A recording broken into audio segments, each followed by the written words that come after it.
BJP spokesperson Mukhtar Abbas Naqvi today spoke to NNIS on various issues and said relations between India and Pakistan can only thaw if both sides cooperate and that the neighbor needs to understand that bullets won't break the ice. He also attempted to play down the worrying results of the by-polls for the BJP and said the Supreme Court verdict on the coal scam needs to be accepted. हमारी फ़ौजें भी मुँह तोड़ जवाब दे रही हैं पाकिस्तान के इस शैतानी हरकत का, लेकिन पाकिस्तान को एक बात बहुत अच्छी तरह समझ लेना चाहिए कि जो कुछ भी वो कर रहा है वो उसके लिए ठीक नहीं है, और अगर वो इस तरह की हरकतें जारी रखेगा तो निश्चित तौर से उसको गंभीर परिणाम भुगतने पड़ेंगे। इसलिए उसे चाहिए कि एक तरफ वो दोस्ती की बात करता है, कहता है जी हम शांति चाहते हैं, तो एक तरफ दोस्ती की बात और दूसरी तरफ आतंकवाद की बंदूक और गोलियाँ। तो जो बर्फ़ जमी हुई है रिश्तों पे, वो गोले बंदूक और बारूदों से नहीं पिघलने वाली है। इसलिए इस बात को अच्छी तरह समझ लेना चाहिए कि सरकार भी बदल चुकी है, नेतृत्व भी बदल चुका है, और ऐसी हरकतें नेतृत्व बर्दाश्त करने वाला नहीं, मुंह तोड़ जवाब दिया जाएगा।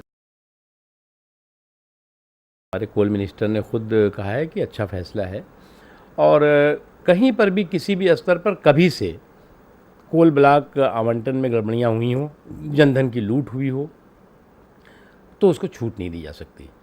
इसलिए जो है वो जो भी होगा उस पर सरकार बहुत प्रभावी ढंग से, बहुत कड़े ढंग से कार्रवाई करेगी। ये बाई इलेक्शंस हैं, और बाई इलेक्शंस में लोकल इश्यूज़ बहुत डोमिनेट करते हैं, लोकल सरोकार होते हैं, समस्याएं होती हैं, उन तमाम मुद्दों पर ये चुनाव होता है। लेकिन ये बात सही है कि जो भी हम तो मानते हैं कि जो पंचायत का चुनाव हो चाहे पार्लियामेंट का चुनाव हो, हर चुनाव सबक और संदेश होता है, जो कोई भी संवेदनशील पार्टी हो उसके लिए। तो इसलिए हम उसको सबक और संदेश के रूप में लेते हैं। कहीं पर कोई गड़बड़ी हुई, कहीं पर कोई कमी थी, उसको ठीक करेंगे, क्योंकि हम जो है, हमारी पार्टी जो है कमिटेड है सोशल एम्पावरमेंट के लिए, सामाजिक सशक्तिकरण के लिए। कुछ राजनीतिक पार्टियां हैं जो सामाजिक केवल शोषण के लिए कमिटेड हैं, सोशल एक्सप्लाइटेशन के लिए कमिटेड हैं, और वो सोशल एक्सप्लाइटेशन करती हैं वोटों के लिए। तो अब लड़ाई जो है वो सोशल एम्पावरमेंट और सोशल एक्सप्लाइटेशन के बीच में है। इसलिए निश्चित तौर से आने वाले दिनों में सोशल एम्पावरमेंट जीतेगा। Powered by NNIS.